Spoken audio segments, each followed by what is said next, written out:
No cartel de Sinaloa, você vive cada dia como ele vem, sabendo que qualquer momento pode ser o último. Se quiser sair do trabalho, só há dois caminhos. Uma é a cela de prisão ou um caixão. Essa é a vida sombria e perturbadora que os membros do cartel de Sinaloa levam. Agora, se você quer ter acesso a vídeos exclusivos, peço que se torne membro por R$ 4,99. Você vai ter exclusividade nas lives, selos e milhares de vídeos que só membros podem assistir. E estes vídeos são vídeos que nem o YouTube permite colocar ao público. Apenas membros podem assistir, de tão pesado que eles são. Cara, é só R$ 4,99. Os olheiros ou halcones são o primeiro trabalho para quem não tem laços familiares com o cartel. A função deles é vigiar áreas específicas, ficando parado ou circulando, sempre atentos à polícia, militares, cartéis rivais ou qualquer atividade suspeita. Parece um trabalho relativamente seguro, mas se os inimigos não conseguirem encontrar os membros mais graduados, podem te pegar no lugar. And there's a story about soldiers taking them up in a helicopter in a Black Hawk and throwing them out, saying you're a hawk, let's see if you can fly.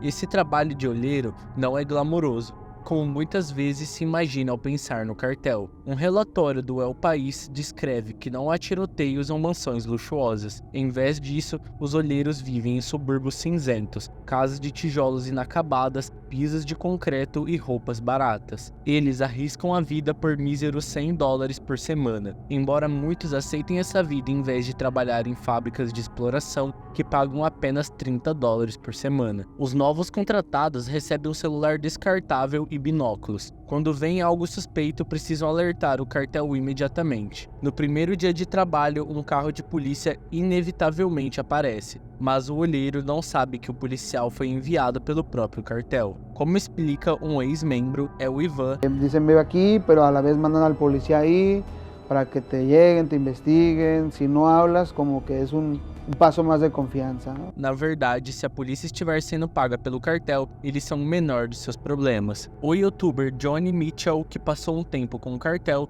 descreveu como todos se mantinham calmos quando a polícia estava do lado de fora do prédio. Their odds of this place getting raided is about the odds of it snowing. You know, here, it's not gonna happen. Nos primeiros dias como olheiro, você percebe que nada é anotado. Não há e-mails ou bilhetes. Tudo é comunicado verbalmente para não deixar rastros para a polícia. Se for capturado, haverá pouco ou nenhuma evidência contra você. Além disso, há códigos. Um dos ex-pilotos de El Chapo testemunhou em seu julgamento que temos código para tudo. Quando Guzmán dizia organizar uma festa, significava preparar para pousar aviões. Camisas significava cocaína. Garotas eram aviões. E documentos eram dinheiro. Depois de cerca de 1 ano como olheiro, você pode ser promovido a vendedor de drogas nas ruas. No entanto, o aumento salarial é pequeno, $150 por semana. Existe uma regra de ouro: não usar as drogas que vende. Se for pego se drogando, será considerado menos confiável, e isso pode te custar caro. Ser vendedor é arriscado, pois você é um alvo fácil para inimigos do cartel. O youtuber Uchi Shadow, um ex-membro do cartel de Sinaloa, explicou: If they want to hurt people, sometimes they usually go for the people selling dope because they're the most visible, the most out there, and the easiest to get. You know, they're on this corner in this house.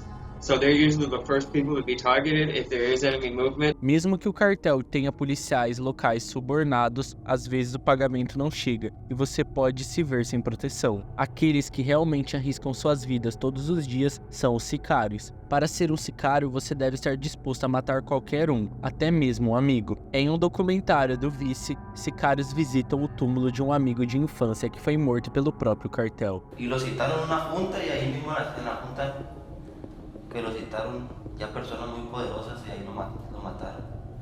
¿Algún error hizo?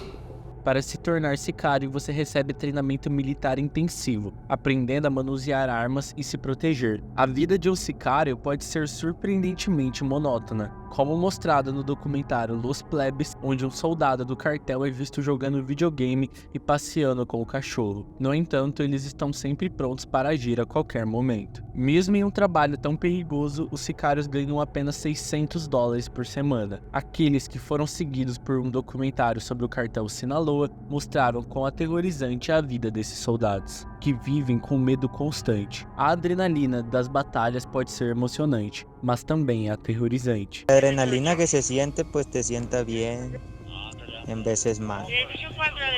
Todo depende del estado del ánimo que te encuentres, la verdad. Mesmo assim, muitos sicários se sentem presos ao trabalho. Um soldado explicou que, apesar de tudo, ele não se considera uma má pessoa, apenas alguém fazendo seu trabalho. Quando o dia termina, é improvável que você possa voltar para casa em segurança, muitas vezes precisando se esconder em cavernas ou desertos, como descreveu o G-Shadow. Most of the time, you won't be in some glamorous spot or some high profile place. You'll be in somewhere like this.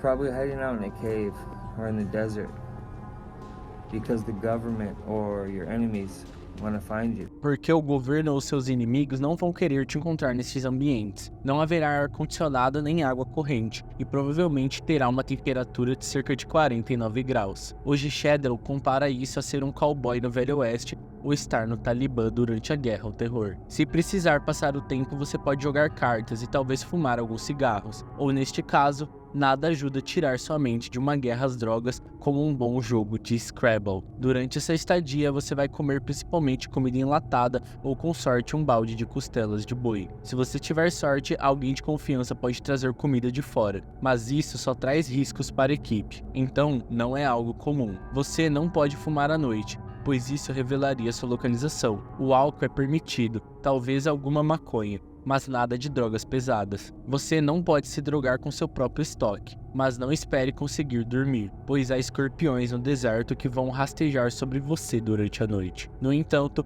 mais perigosos que os escorpiões são seus próprios companheiros de cartel. Neste vídeo você pode ver que o membro do cartel simplesmente dorme ao lado de seu AK-47. Dormir ao lado de uma arma se torna um hábito, pois esses soldados sabem muito bem como é ser pego desarmado. O cartel de Sinaloa também não gosta de deixar pontas soltas. Se você matar alguém, eles podem impedir que haja qualquer evidência do crime, eliminando você também. E enquanto alguns viciados em adrenalina podem achar um certo romantismo em viver no meio do mato, você não está apenas colocando sua própria vida em risco, mas também a de sua família. You're also going to spend a lot of time away from your family because of the things you're doing will bring heat upon. Muitas vezes haverá tarefas mundanas que você terá que fazer. Se estiver escondido em uma fazenda, pode ser pedido para trabalhar nela para seu chefe. Ao planejar um assassinato, é preciso ter paciência e manter a calma. Às vezes, uma execução pode levar um mês de planejamento e preparação. Devido às condições insalubres em que vivem,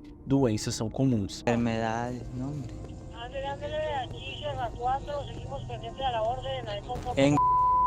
Eran los nacidos.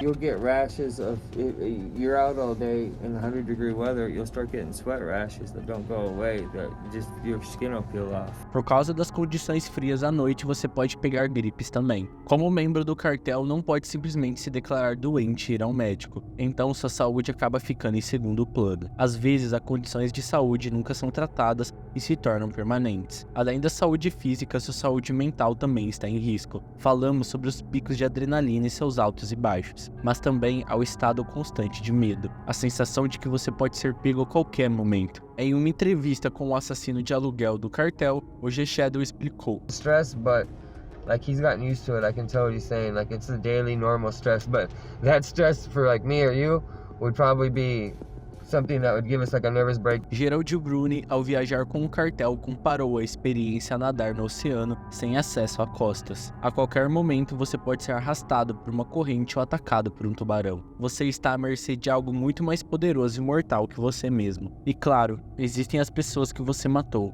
Para muitos membros do cartel, o mais brutal é quando há inocentes envolvidos ou quando membros da família do cartel são envolvidos na violência. Ao entrevistar outro assassino, o G-Shadow mencionou: He said the most like brutal thing is when they make entry to the houses lots of times, because there could be family or other people there in the house. You never know what you're walking into, and you know, a lot of times it's a shit show and innocent people lose their lives. Às vezes, a brutalidade da violência é tão intensa que é difícil apagar da mente. He said off the top, what first comes to his hand, to his mind, is the smell of burning cars, watching them burn, sometimes with people in them.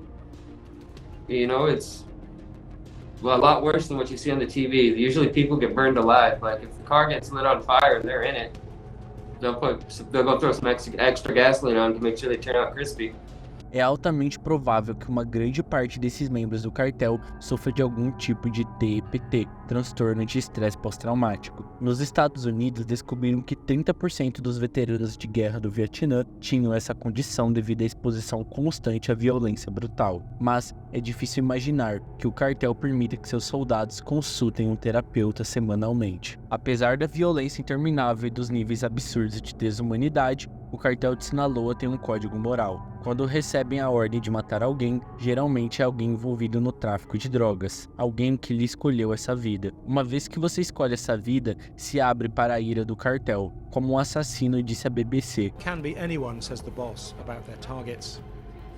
traidor, A traitor, a snitch, a thief, someone who hasn't paid the cartel. Há regras quando se trabalha para o cartel de Sinaloa. Civis, especialmente mulheres e crianças, estão fora dos limites. Gerald Bruni contou ao El País que todos os membros do cartel afirmam matar apenas seus inimigos, e não pessoas inocentes. Eles mantêm uma narrativa de bem contra o mal. Os inimigos são os caras maus, e eles os bons. Um grande erro é prejudicar turistas. Na verdade, se o cartel vir alguém prejudicando turistas, eles provavelmente vão intervir para protegê-los. Isso atrairia a atenção da imprensa mexicana e de veículos de notícias de todo o mundo. Here in Sinaloa, they protect the tourists. In fact, if they find someone stealing people's bags or their cell phones or robbing tourists, the cartel will go kidnap that person, maybe kill him, maybe torture him.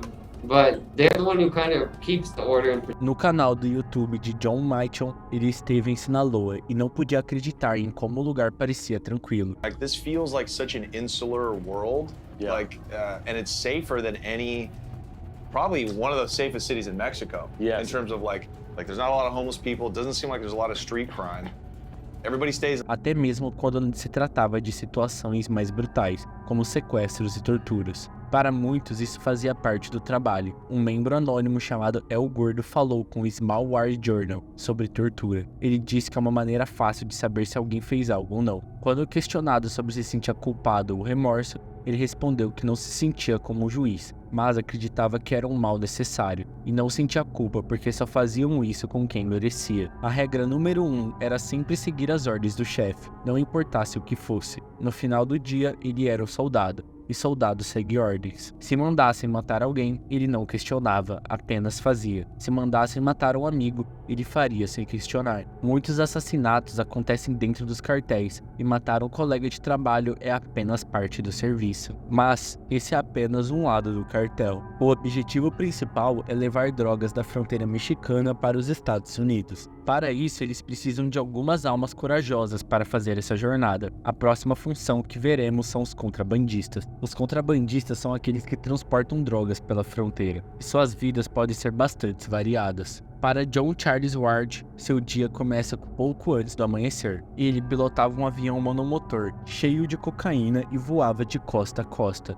da Califórnia à Pensilvânia. Quando perguntado por que a cocaína era transportada por via aérea, sua resposta foi simples: não há barreiras no céu, não há lugar para ninguém te parar. Da mesma forma, El Gordo testemunhou no julgamento de El Chapo que costumava voar com quilos de cocaína da Colômbia para o México e aterrissava em pistas clandestinas em áreas rurais, onde passavam despercebidos. Mas nem todas as operações de contrabando são tão glamourosas. O documentarista espanhol David Barry seguiu contrabandistas e encontrou uma mulher que voava de Culiacán para Los Angeles. A cocaína era contrabandeada pelo lugar menos provável de ser revistado pela segurança, suas partes íntimas. Por transportar $50 mil em heroína, ela ganhava $4 mil por cada entrega bem-sucedida. Betty Ayn também seguiu um contrabandista que levava cocaína em seu carro. Isso envolvia levantar os bancos e escondê-lo embaixo. Ele também precisava fumigar o interior do carro para que os cães farejadores não detectassem o cheiro. A maior preocupação do contrabandista não era ser parado pela polícia, mas perder a cocaína. Ele disse simplesmente: "Você não pode perder." Seu melhor amigo foi roubado antes de cruzar a fronteira e teve um fim terrível. O cartel o matou. Ele teve a pior morte possível. Foi torturado, queimado e baleado. Um contrabandista levou $700 mil através da fronteira e recebeu $6.500 como recompensa. Mas isso era apenas metade do trabalho. Depois de chegar aos Estados Unidos, ele precisava buscar alguns suprimentos. No México, as armas são ilegais, então o cartel de Sinaloa consegue 90% de suas armas dos Estados Unidos. As drogas sobem, diz Beirian, e as armas descem, mas antes mesmo de as drogas serem enviadas, alguém precisa cozinhá-las, e esse é possivelmente o trabalho mais fácil e seguro do cartel de Sinaloa. As pessoas que trabalham nos laboratórios cozinham um dos maiores produtos lucrativos do cartel de Sinaloa, o fentanil, uma droga extremamente perigosa, geralmente usada em hospitais para alívio da dor. No entanto, é usada como droga recreativa e é incrivelmente perigosa. Além disso, pode ser disfarçada como uma pílula comum, como a aspirina, e é quase impossível perceber a diferença. Esta substância não aparece na natureza, então os chefes precisam prepará-la. O Wall Street Journal conversou com um desses chefes e mostrou uma variedade de barris e substâncias tóxicas. Esses produtos químicos são importados da China, e uma vez que todos os ingredientes estão no lugar, o chefe segue uma fórmula simples para cozinhar o fentanil. Ele administra esse laboratório e ganha $2.500 por semana, usando um traje de proteção, óculos e máscara. Ele trabalha 6 dias por semana e produz centenas de milhares de doses. Os laboratórios são feitos de forma barata e podem ser montados e desmontados rapidamente. É improvável que ele esteja permanentemente no mesmo local, enquanto drogas como a heroína e maconha precisam ser cultivadas. O fato de o fentanil ser produzido em laboratório significa que o trabalho pode ser feito durante o ano todo. Um cozinheiro chamado Pedro falou à PBS e foi questionado se ele se preocupa com os danos e devastação que essa droga causa nas comunidades. Em 2018, o fentanil foi responsável por quase metade das 67.367 mortes por overdose de drogas nos Estados Unidos. Sua resposta foi: bem, isso é algo que quem consome decide por conta própria. As drogas são ruins e viciantes. Os consumidores sabem que o efeito não dura muito, que eles não conseguem ficar sem isso, embora saibam que é errado, é viciante. Outro cozinheiro justifica dizendo que muitas mortes por fentanil são causadas por pessoas que misturam a droga com outras substâncias. Veja, já se sabe que há muitos problemas nos Estados Unidos. As pessoas estão morrendo. O que acontece é que elas pegam nosso produto e adicionam mais coisas nele. Depois o modificam. Nossa fórmula não mata. Se você mudar o produto, pode haver um grande problema. E por último, vamos falar sobre os chefões, as pessoas que comandam todo o esquema. A maioria dos grandes traficantes vivem em mansões enormes e está muito distante da violência que suas gangues espalham pelo mundo. Rumores dizem que a maioria deles vivem na cidade do México, considerada por muitos cartéis como território neutro. O New York Times fala sobre as lendas urbanas de vasos sanitários de ouro, montanhas de cocaína ou dinheiro espalhado em móveis em proporções de tronos. No entanto, a realidade é que a maioria das casas que visitei eram bem simples e sombreantes utilitárias. O ex-líder do cartel, El Chapo, não se desculpava por sua riqueza. Ele comprou seu próprio zoológico com grandes felinos, tinha uma casa de praia de $10 milhões e viajava para a Suíça para tratamento anti-envelhecimento. Ele tinha casas em todas as praias, disse Martínez, um antigo amigo e assistente de confiança. Tinha fazenda em todos os estados, mas El Chapo pode ser uma exceção. O Mayo e outros líderes não são conhecidos por ostentar sua riqueza da mesma forma. O objetivo principal deles é não chamar a atenção e continuar ganhando dinheiro. E como um homem de 73 anos com diabetes, suas festas provavelmente já acabaram. Para um chefão no cartel de Sinaloa, eles passam pouco tempo em público, e seu dia a dia é dedicado a discutir os negócios e tomar decisões importantes. O cartel de Sinaloa é frequentemente comparado a grandes corporações como Walmart ou McDonald's, que são administradas por franquias ou plazas separadas. Então, o líder supremo não é necessariamente necessário nas operações diárias, mas o que alguém como Mayo faz no dia a dia é algo que o governo mexicano, DIA, CIA e muitos outros tentam descobrir há décadas. No fim das contas, desde os olheiros até o grande líder, todos eles têm uma ou duas coisas em comum. Apesar da profundidade do mal que às vezes associamos ao cartel de Sinaloa, todos parecem ter algum tipo de código moral e justificativas para suas ações. Eles precisam de algo que lhes diga que não são pessoas más. Assim, quando descansam a cabeça à tarde da noite, conseguem dormir. Mas o que a maioria tem em comum é um medo constante. Durante cada segundo de cada hora, todos os dias, algo pode acontecer que os mate. Desde os soldados mais simples dormindo com armas ao lado, até os líderes do cartel com exército de seguranças ao redor de suas casas. Todos são privados da liberdade e de se sentirem seguros. Todo dia e todo minuto pode ser os seus últimos.